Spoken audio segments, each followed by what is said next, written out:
Durante las últimas décadas, el cine nacional, el cine argentino, se ha ido desvalorizando y ha ido perdiendo en popularidad porque recibe constantes críticas por parte del público que cada vez tiene menos interés en consumir este tipo de cine, a lo que las productoras locales han tratado de yanquilizar el cine argentino tratando de que sea vendible a cualquier parte del mundo, logrando así productos estéticamente lindos, visualmente atractivos, con buena producción, pero sin embargo vacíos de contenido, con diálogos irreales, robóticos, insulsos y una actuación totalmente antinatural. Aunque igualmente somos conscientes de que no todo el cine argentino era lindo ni era buenísimo, somos realmente conscientes de toda la caca que andaba dando vuelta. No puedo argumentar nada ante esa lógica. Pero nosotros nos estamos refiriendo al cine argentino de calidad, con películas como por ejemplo El secreto de sus ojos, La historia oficial, Nueve reinas, peliculones que todo argentino o amante del cine en general, no importa la nacionalidad, debería ver sí o sí. La verdad que nuestro cine nos gusta mucho, y no por ser patriotas, cabeza de termo ni nada por el estilo, sino porque técnicamente hay buen material. Bien pensado, Woody. Así que hoy vamos a hablar de una de las corrientes cinematográficas más importantes del país, el nuevo cine argentino. Bienvenidos, ¿cómo andan nuestros queridos críticos? Nosotros somos los hermanos Ramis y les damos la bienvenida a la Casa del Crítico. Ahora que más o menos con la introducción se dieron una idea de nuestra opinión, queremos saberla de ustedes. ¿Qué les parece el cine argentino y en particular el cine argentino de las últimas décadas? Déjennos abajo en los comentarios sus opiniones para que se abra el debate y la polémica. Antes de seguir, no te olvides de darle like, suscribirte y activar la campanita para no perderte nuestros futuros videos. La historia del cine argentino tiene varias etapas que, influenciadas por los contextos políticos y sociales de cada época, fueron cambiando las formas estéticas y narrativas de las historias. El nuevo cine nacional es una de esas etapas. Eso explica muchas cosas. Nació a mediados de los 90, cuando se popularizaban las escuelas de cine. Los directores de esta época fueron una generación nacida o criada a fines de la dictadura militar, con ganas de expresarse en relación a las condiciones sociales del país. Eran películas con aires independientes, tonos realistas y proponían un cambio de mirada a las películas costumbristas de décadas anteriores. ¿Cómo se distinguen estas películas del resto del cine argentino? Vamos a ver que entre sus características más importantes encontramos mucha filmación en planos secuencias, trabajo con actores no profesionales o con poco recorrido laboral, rodajes totalmente en exteriores, desaparece a nivel narrativo la figura típica del héroe y se privilegia más el instante, el presente.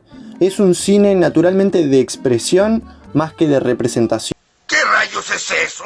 Las bases de este movimiento están en el neorrealismo italiano de la posguerra, la Nouvelle Vague francesa y a nivel continental, el nuevo cine latinoamericano de la década del 60. Las películas que dieron el puntapié inicial al nuevo cine argentino fueron Rapado, de 1991, que es la ópera prima de su director Martín Rechtman, Picado Fino también de Esteban Sapir en 1995, así como también las películas de Raúl Perrone y las de Alejandro Agresti. Esta información vale millones. Antes de esta corriente, el cine de los 80 en el país usaba a la familia como ejemplo de nación, como un punto de vista oficial que profundizaba los estereotipos del momento. Con la llegada del nuevo cine nacional, se buscaba escapar de la teatralidad del cine anterior, usando un enfoque documental, implementando nuevos elementos sociales como por ejemplo hacer hablar a sus personajes de la manera típica de distintas regiones del país, clases o situaciones.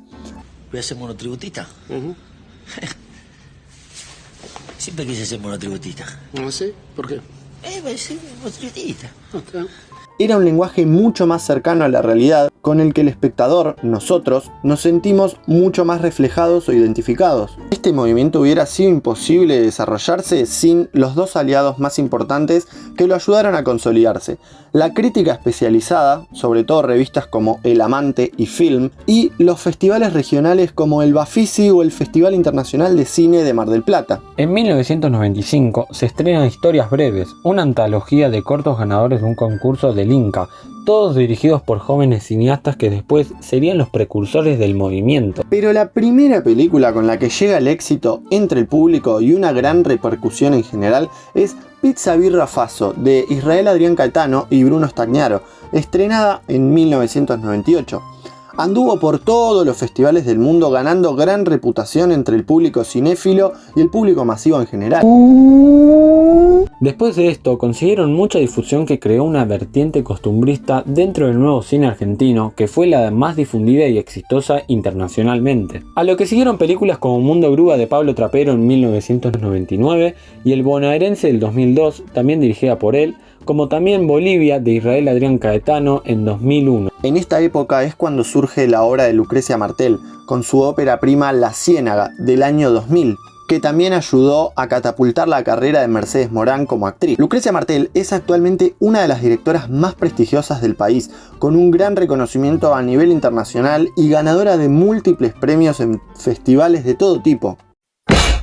Ya entrada la década del 2000, aparecen peliculones dirigidas por estos fundadores del movimiento, todas muy bien recibidas por la crítica y el público. 9 reinas de Fabián Bielinski en el año 2000 y El Aura en el año 2005, que obviamente como somos tan spammers te digo que ya la habíamos nombrado en nuestro top de mejores robos a bancos, que te dejamos por acá arriba para que lo veas después si te interesa. Eres muy generoso, gracias, muchas gracias. Pablo Trapero dirige El Bonaerense en el año 2002 y Leonera del 2008. Y a todas estas se le suma Un Oso Rojo del 2002 de Israel Adrián Caetano, un western del conurbano donde un ex convicto sale a recomponer su vida, proteger a su hija como pueda y tratar de alejarse del crimen para siempre. A ver. No solo películas tenía este movimiento, sino también terribles series, como por ejemplo Los Simuladores de Damián Cifrón o El Puntero, protagonizada por el multifacético Julio Chávez.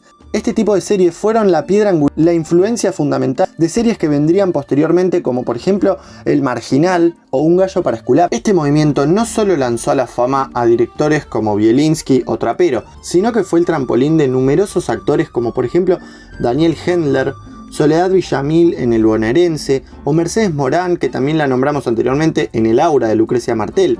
Además, se fomentó una intensa colaboración con el cine internacional, tanto norteamericano como por ejemplo la participación de Sbaraglia en Luces Rojas con Robert De Niro y Cillian Murphy, como principalmente con el cine español. Sin ir más lejos tenemos la participación de la Serna en La Casa de Papel en un rol casi protagónico. ¡A mi Andrés no se me mueve!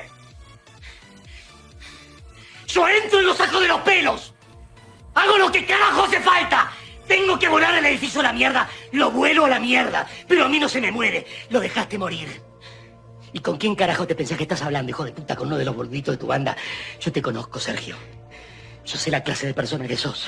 El nuevo cine nacional propuso un cambio de mirada a través de la cual reflejó las condiciones sociales de la sociedad argentina de la época, convirtiéndose en uno de los referentes de la cinematografía del continente y dejándonos una lista de directores reconocidos a nivel internacional que dejaron su huella en las décadas que vendrán. Bueno, queridos amigos, muchas gracias por haber llegado hasta acá. No me quiero ir, señor, por favor. No me quiero ir. Ahora es el turno de ustedes. Queremos saber qué les parece este movimiento cinematográfico, si vieron alguna de las películas que fuimos nombrando o cuál es su director favorito de esta corriente. Pero además queríamos contarles que tenemos ya en el canal varios videos hechos sobre el cine argentino. Tenemos un par de tops, algunas curiosidades, un par de reseñas, así que se los dejamos todo por acá para que los vean a continuación.